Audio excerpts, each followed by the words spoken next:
today we're gonna do an Am I the A-hole? I have had a really rough 3 days. Really rough 3 days. So much. And I think I could use the distraction.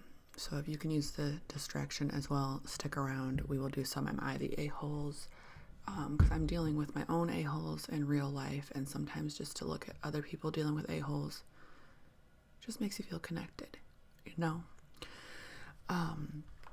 But first, you know what we gotta do. We gotta do some channel maintenance, some channel hygiene, and pop some gum in. So if you're new here, welcome to my nonsense. If you're old here, welcome back, OGs. If you're new here, please consider hitting subscribe. If you're old here, go double check. Make sure you're subscribed. Hit the like if you like. Leave a comment. Give me anything related to the video. It could just be a hello, a few emojis, whatever. As long as it's cool and friendly, hit the notification bell. As always, I'll link my tip jars down yonder in the description box. No pressure whatsoever, but every $1 or $2 helps. That's what allows me to continue to make content. Also, you are invited to my Patreon. I know not everybody can come, but you can't say you weren't invited. Link down below. Links for everything down below. My email, all that. I am back to doing customs, but I have new rules in place for customs. These are just simple customs. If they take a lot of back and forth, I'm not doing it. All right.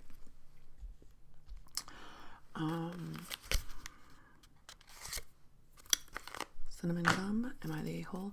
They added a little caveat, and it says that Am I the A-hole monthly open forum rule number 1: no armchair diagnoses. So whatever that means, don't go around diagnosing folks. Let's see what some of the comments on that are.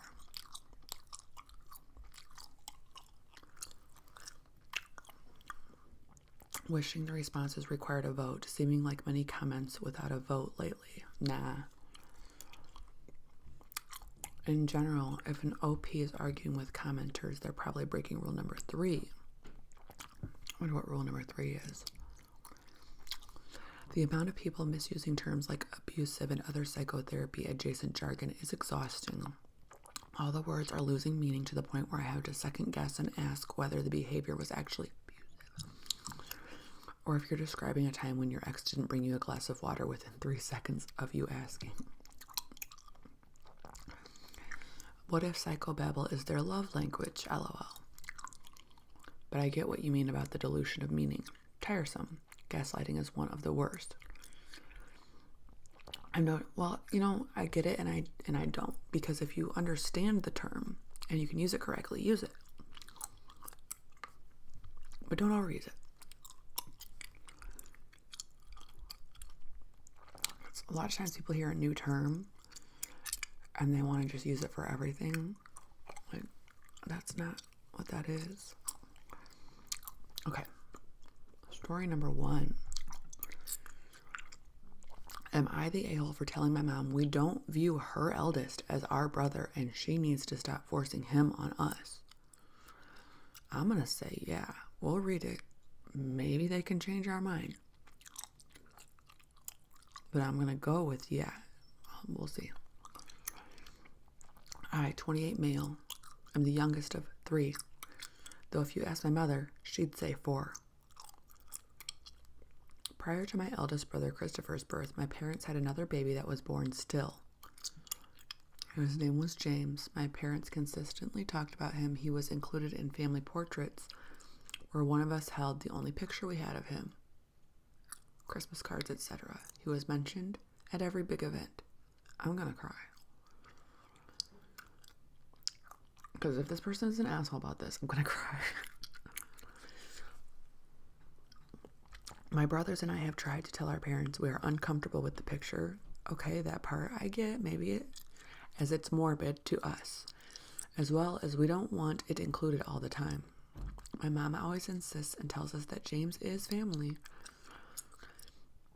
and she gets upset if I refer to Christopher as my eldest brother or if one of us say we have 2 brothers.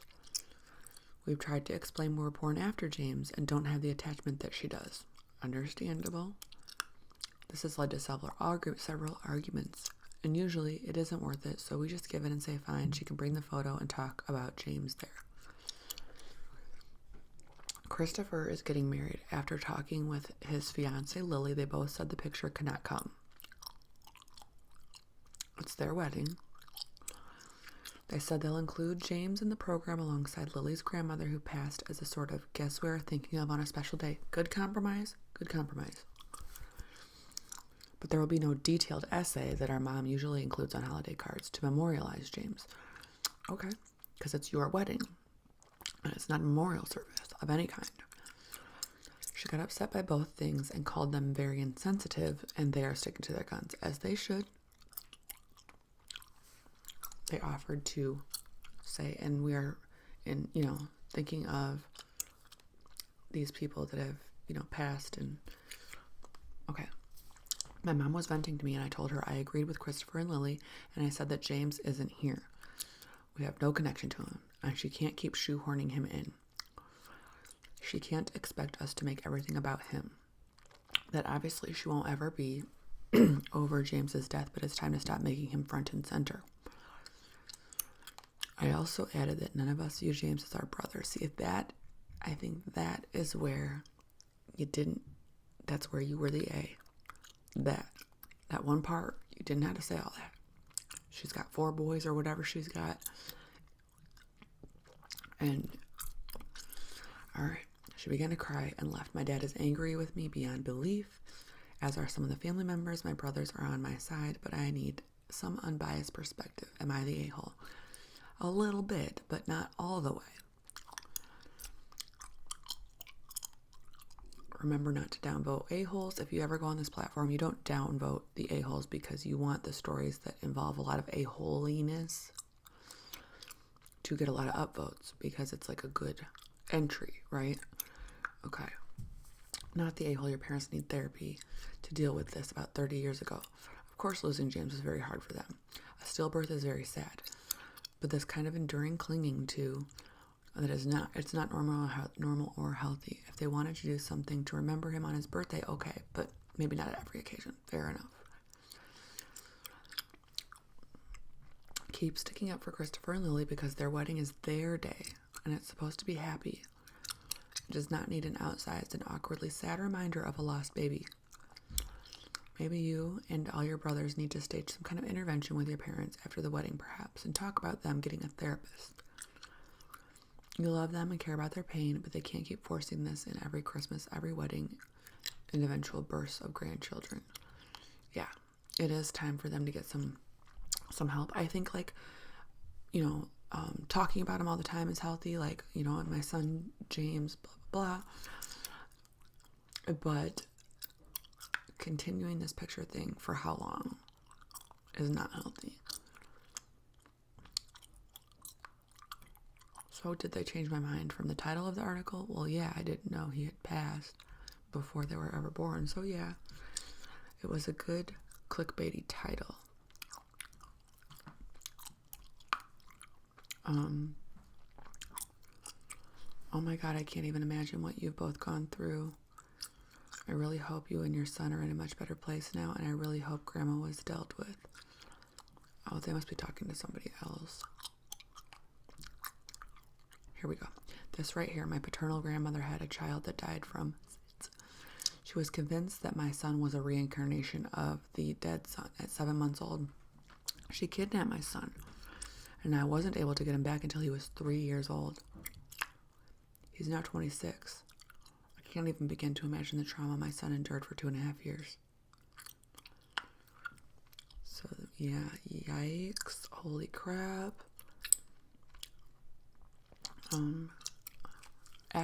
Exactly, but a little grace for mom and dad. 30 years ago, normal people didn't get therapy. True. Therapy was for weirdos and people with severe mental problems like schizophrenics or whatever. Anyone over 30 remembers the stigma that came with having a therapist. If therapy is 30 years overdue, then please remember the person who needs it has spent more than 30 years internalizing the societal messages from their youth stating only really messed up people need therapy or medication. All these under 40s people don't realize exactly how bad the anti-therapy stigma was in the recent past. So grace to the parents who tried to soldier on through their grief without help. Did they handle it in a good way? No. Absolutely not. They did the best they could, and nobody should give in to their demands, but also my heart breaks for people who suffered traumatic stillbirth and are still dealing with complex grief because societal therapy was forbidden to them if they wanted to be seen as normal people. Right, that's how they got through it. They picked a way, and they used that way, and that's how they're here today. That's how they're here. That worked for them. But now, hopefully, they'll be open to, if they stage an intervention, hopefully they will be open to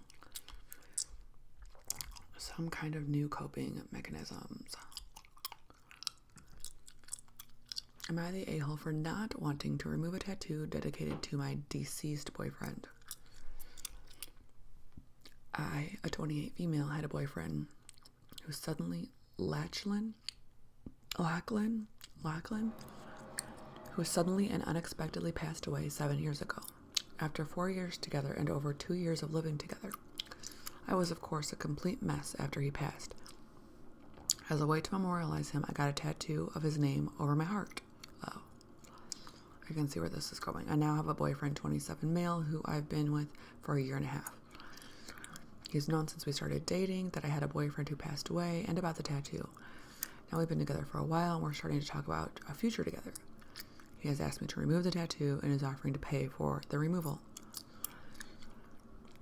His view is that it's unfair to him that I have a previous boyfriend's name tattooed on my body, especially in such a visible place, and asserts that no man would be comfortable with that. I haven't been in any relationships this long or this serious since Lachlan passed, so I genuinely don't know if that's true. He doesn't like that he has to see it when he takes my shirt off, and that people can see another man's name on my body when I wear singlet tops or swimmers. He thinks my reluctance to remove the tattoo is an indication that I'm still hung up on another man. And if I'm not 100% over Lachlan, I can't be 100% committed to my relationship with him.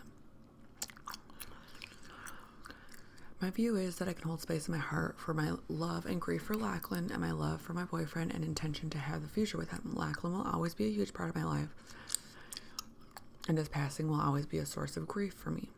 The tattoo is a way of honoring the impact he had on me. I don't believe any of that detracts from my relationship with my boyfriend now. I think it's silly to be jealous of a dead person. I feel that his concern about what others might think is a little petty, but I offered to add 1995 to 2016 underneath it so it would be clear to others that it's a memorial tattoo. He did not accept that as a reasonable compromise. My boyfriend thinks my judgment on this might be skewed because I'm still grieving. So I want impartial opinions. Am I wrong to keep a tattoo dedicated to another man on my heart while I'm in a relationship with somebody else? The edit was that I will not be responding to DMs. Why go DM somebody? Why go DMs? Don't go DMs. That's freaking weird. It's freaking weird. Don't go DM somebody over a Reddit. Oh great, I forgot my water in the other room. Okay, not the a-hole. I guess I have much different perspectives on this than other commenters. I personally find it unacceptable to make ultimatums about other people's bodies, and controlling their behavior described in your post is not okay. If I understand correctly, he waited until you were invested in the relationship to make this demand because he also knows an extreme thing to ask of someone. He's trying to convince you that no one will ever be attracted to or understand you, so that you'll accept him stepping over all the things that are important to you. The fact that he's unwilling to even let you add years to make it more obvious it's a memorial is also very telling. There's a lot of things I want to unpack about this, but I'll leave you with one question that I feel is very important. If you do go ahead and get this memorial removed for his sake, and your relationship with him doesn't last for other reasons, how will you feel? You'll live with that empty space on your chest forever, knowing you did it for someone who doesn't even value you enough to prioritize your grief over his arousal. Edit. Claiming you're too grief-stricken 13 to 14 years later to make decisions for yourself, trying to convince you that this isn't just a problem he has, but every man could ever be interested in you, every stranger who sees your body at the pool. He's trying to stack this up as him and the whole world versus you, devalue you, and make you question your own values and judgments. I fear that this is him testing the waters on what exactly he can force you to do for his approval. this, and if it were a brother's name, how would you explain this theory? I'm highly uncomfortable with the manipulation he's showing. Of course, you'll find a better partner without him. Okay, I understand why seeing somebody's name on somebody's heart could be a little bothersome. I can say that. If they were alive, like if you had your ex-husband's name or your ex-wife's name still on you, I'd be like, yeah, it's up to you, but I'm just not interested. You know, it's like that. I'm not interested in seeing your ex-husband's name every single day on your body. Not an arousal thing, just like a what? But because the ex is deceased, that's a whole other layer, and I don't know how to feel about it. I think adding the years, and if that's not a good compromise, maybe they should just break up. I mean, there's lots of widows, right? And widowers. They have pictures of their, like, they will live in grief forever. That could have been a love of theirs for 20 years or 10 years or 2 years or whatever.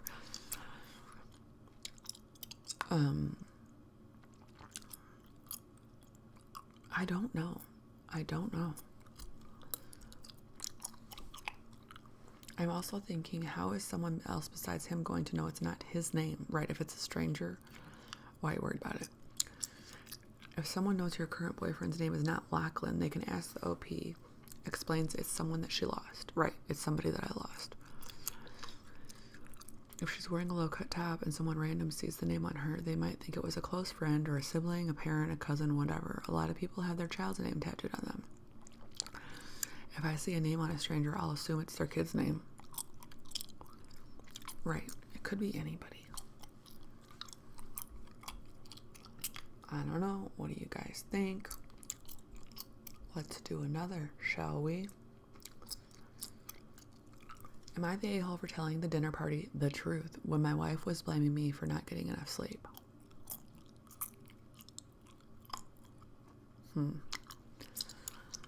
We have a baby at home, and we are finally starting to go out again after 6 months of nesting. The baby is sleeping well and takes a bottle from the nanny. Besides our nanny, I'm an active participant in taking care of my child. I bathe him, dress him, feed him. I get up in the night when I hear him cry, and I check on him and comfort him. My wife, Sarah, does most of the work while I'm out of the house at my job. Well, her and the nanny. So she's home with a nanny. Okay.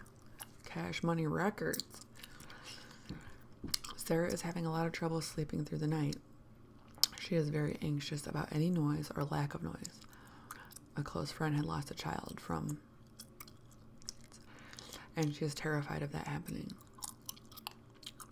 She has started to come out with me now on dates, first with family and now with friends. My wife is the most beautiful woman I have ever seen, and she knows it, but since the baby she has been running down. She doesn't get enough sleep, she has bags under her eyes, she looks beat. She has postpartum cravings for milk. Okay? Oh, this causes a problem because she is lactose intolerant and won't take anything to help because it might be bad for the baby. Well, check. We go out alone and it's fine. We have a nice time and then we come home refreshed. But when we see family and friends, she is self-conscious about how she looks. I think she's still gorgeous, but she doesn't. Sarah has taken to blaming me for her not getting enough sleep, which I don't really care about. I have broad shoulders, I can take it, but it's gotten out of hand. Our friends are giving me the side eye when we go out, like I'm not doing anything with our baby, and that just isn't so. Okay, I get it. I get it more than she does in the night. I come home, I cook or I order so she can relax. There's 2 people there all day. I get it. Give her a little time to relax. You know, she might have had a rough day, but there's also 2 people. So everybody's working. All 3 of these people are working all day long, you know? So dinner should be a rotating thing. I do as much as I can to help her rest. The problem is she wakes herself up with her farts. And doesn't realize it. She thinks she heard the baby cry. or stop breathing or something. It came to a head at my birthday party where some of her, he did not, if he said that, well, let's see. It came to a head at my birthday party where some of her friends courted me and said I was being a jerk by not doing more to help her rest.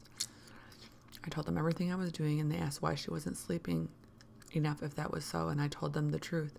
She is gassy from drinking milk. She is waking herself up with her flatulence.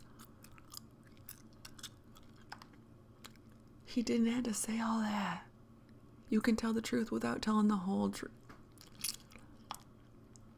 She is mortified that I said anything in my defense. I am very tired, and also tired of people thinking I'm a shit husband and father. She's quite upset with me. I'm in the doghouse. Am I the a-hole for spilling the tea about the milk? So the milk really was a huge component in this story.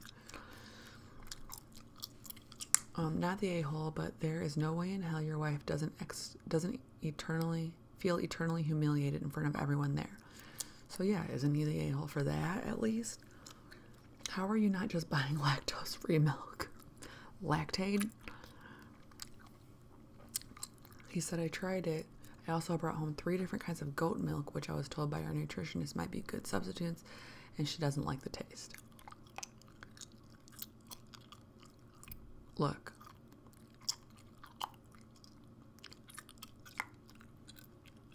I feel bad for this guy. I do. But he shouldn't have said the whole bit. He shouldn't have said the whole bit. Well, that sucks. Am I wrong for giggling at the image of your wife farting herself awake? Sorry, wife.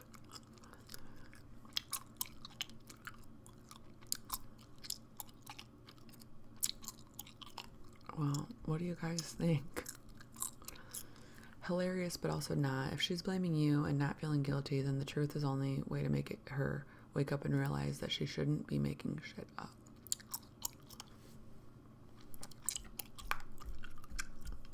I think he should have just said, look, she looks and feels tired all the time, but I'm doing all I can, and I don't know why she's blaming me.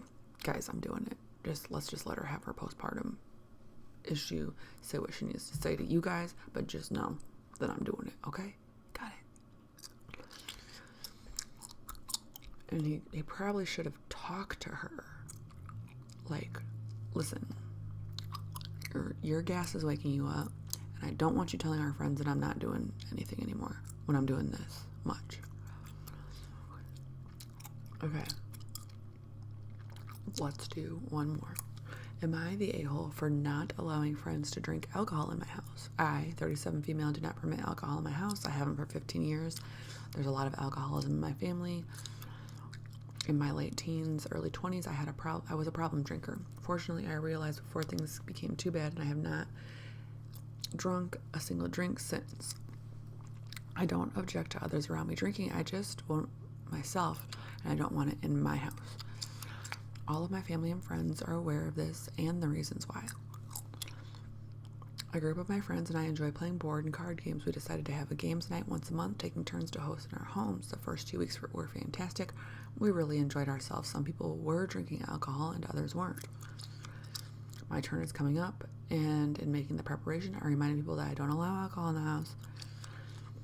But if they want to bring non-alcoholic beer or wine, that's okay. And I could make up a few different mocktails. There's the compromise. I'm going to make us some special drinks. They won't have alcohol in them, but they'll be fun. If they can't come over for 2 hours and enjoy themselves without real alcohol, guess what? Well, we're not allowed to diagnose, remember? I'm just speaking from experience. Unfortunately, that was not so. 2 of the group people were extremely unhappy with that. They said, well, they were aware of my house rule. They just thought I meant that I don't have alcohol in my house and that I wouldn't object to others bringing some. Well, she already said that's not what she meant. I don't know where they got that idea, because all events in my house they have come to were alcohol free. Although I've only really hosted brunches and lunches where people tend to not drink anyway. They said that not permitting them to bring alcohol was inappropriate and showed that I was a bad host and a bad friend. Okay, cool. Okay, cool. Don't let the screen door hit you. Oh wait, I didn't even let you in. We tried not to let the others get involved in the argument because we didn't want them to all feel like they needed to take sides, but the argument ended up going from an in-person one to an argument on our friend group chat. This has, of course, led to people taking sides, even though those friends who are in the group chat but don't attend game nights. So there's some people arguing that don't even attend these game nights. I'm thinking of withdrawing from the games nights because of all the fighting. I still don't want alcohol in my house, but other people have been saying that I'm in the wrong for not complying with our country's social norms of drinking alcohol at events and parties. Get the fuck out of here. Get the fuck out of here. Look, these people have problems because it shouldn't be this big. It shouldn't be this big of a thing. They could have just been like, "Oh no, I can't come." They could have just done that. But instead, they're like judging backwards. Others have said there's nothing wrong with me having boundaries and that people shouldn't automatically be expected to be allowed to drink alcohol at every event. You know, I smoke, okay? Green. Would I just go to somebody's house that doesn't smoke and light up in their living room? No.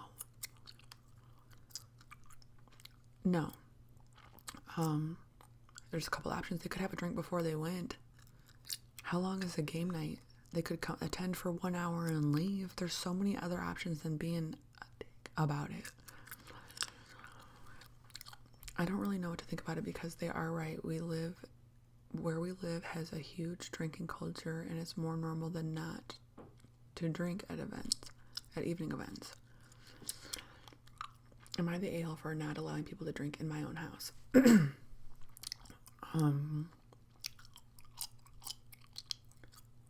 It's been mentioned a few times that people don't understand why I won't allow alcohol in my house, but I'm fine being around people drinking elsewhere, so I'm going to address it. A lot of my worst memories around drinking happened at home. Yeah, alcoholism. You ever heard of it? I'm not even sure I can properly describe the pit of self-loathing and despair I felt when things get to their worst. I was also at home when I realized I had real problems. I felt disgusted with myself. Yeah, she just wants to have an alcohol-free home. That's her home. It's her safe place. Totally not the a-hole. This is your house and your rules. Anyone who doesn't like it can go pound sand. Your friends are the a-hole for bringing up your past issues with alcohol. You've dealt with it. You know your limits. If they can't go for a few hours without it, they're the ones with a problem. Stand your ground. I think you need new friends. Yeah. If they can't go a few hours playing board games without alcohol, they have a big problem. Yes, finding you can't go without it is sure a sign you have a problem. Assuming that there's 5 people in the group, OP is hosting once in 5 months, so 3 hours without drinking in 5 months should be easy to skip considering 8 hours times 5 days at work require no alcohol. If they want, they can go home and drink to their heart's content. Exactly. You're talking about one evening every 5 months that you can't commit to not having a few drinks for a couple hours. That doesn't sound insane? We'll leave it at that. She's not being a teetotaler. She's not saying don't do what you want to do, and people should. There are plenty of responsible drinkers. There are plenty of people that enjoy some beverages. Go do what you want to. But for a couple hours, can we just respect my house rules? All right. If you watched this all the way to the end, thank you very much. I hope that you have